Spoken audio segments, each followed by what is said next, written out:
boil eggs every day ប្រែថាខ្ញុំស្ងោរសិតរាល់ថ្ងៃបាទអញ្ចឹងពាក្យ boil ប្រែថាស្ងោរណាជំរាបសួរបងប្អូនអរគ្នាថ្ងៃនេះយើងមកសិក្សាមេរៀនល្អមួយទៀតហើយអញ្ចឹងបងប្អូនងាកមើលមកបាទទីនេះចំណងជើងយើងគឺ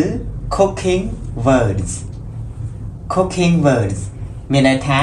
ពាក្យធ្វើម្ហូបដូច្នេះយើងចូលទៅសិក្សាទាំងអស់គ្នាថាតើពាក្យទាំងអស់នោះមានន័យខ្លះបាទពាក្យដំបូងនេះយើងអានថា grill បាទក្រអ៊ីឡា grill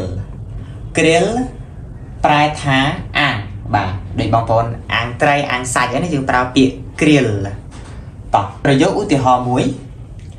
I grill fish every day ប្រែថាខ្ញុំអាំងត្រីរាល់ថ្ងៃបាទនេះពាក្យ grill យើងបាទ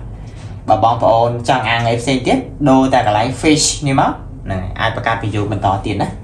អញ្ចឹង grill ប្រែថាអាំងចូលមកដល់ពាក្យនេះមួយទៀតយើងអានថា fry ណាវាយកន្លែងនេះមានសលេងអាយ fry ប្រែថាចៀនបាទប្រែថាចៀនប្រែថាបំពងអញ្ចឹងណាមកក្រឡេកមកមើលប្រយោគឧទាហរណ៍មួយ I fry pork every day ប្រែថាខ្ញុំចៀនសាច់ជ្រូករាល់ថ្ងៃណានេះពាក្យ fry បាទប្រែថាចៀនកន្លែងហ្នឹងណាបាទចូលមកដល់ពាក្យទី3នេះគឺយើងអានថា boil បាទ B នេះបកហើយ OI នេះមានសលេងអយប៉ុន្តែនៅពេលដែលមាន L អញ្ចឹងយើងបញ្ចេញឮ boil បងប្អូនរៀនបញ្ចេញអញ្ចឹងណា boil ប្រែថាស្ងោរបាទប្រែថាស្ងោរមកប្រយោគឧទាហរណ៍យើងនេះ I boil eggs every day ប្រែថាខ្ញុំស្ងោរសិតរាល់ថ្ងៃបាទអញ្ចឹងពាក្យ boil ប្រែថាស្ងោរណាដូច្នេះយើងបន្តទៅពាក្យមួយទៀតគឺយើងអានថា stir បាទ stir IR នេះសំឡេងណា stir ប្រែថាកូរដែលយើងកូរសម្លកូរអីណាមកកន្លែងមើលប្រយោគនេះ I stir the soup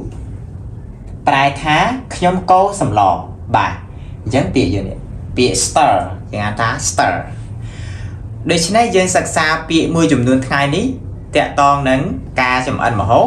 អញ្ចឹងបងប្អូនមកអនុវត្តការអានទាំងអស់គ្នាបាទពាក្យហ្នឹងយើងអានថា grill fry boil and stir បាទអញ្ចឹងបងប្អូនរៀនអានចាស់ឡើងអញ្ចឹងឆាប់ចេះបាទដូច្នេះក្នុងវីដេអូនេះយើងជួបគ្នាប៉ុណ្ណេះហើយបើសិនជាបងប្អូនចាប់អារម្មណ៍ថ្នាក់មូលដ្ឋានគ្រឹះគ្រាន់តែ comment ពាក្យថា OK នៅខាងក្រោមវីដេអូបន្តមកទៀតនឹងទទួលបានព័ត៌មានសិក្សាជួបគ្នាវីដេអូក្រោយបើសិនជាបងប្អូនចង់ចេះស្រាក់ព្យញ្ជនៈនិងអានពាក្យឲ្យបានត្រឹមត្រូវតោះរៀនភាសាអង់គ្លេសជាមួយ OLF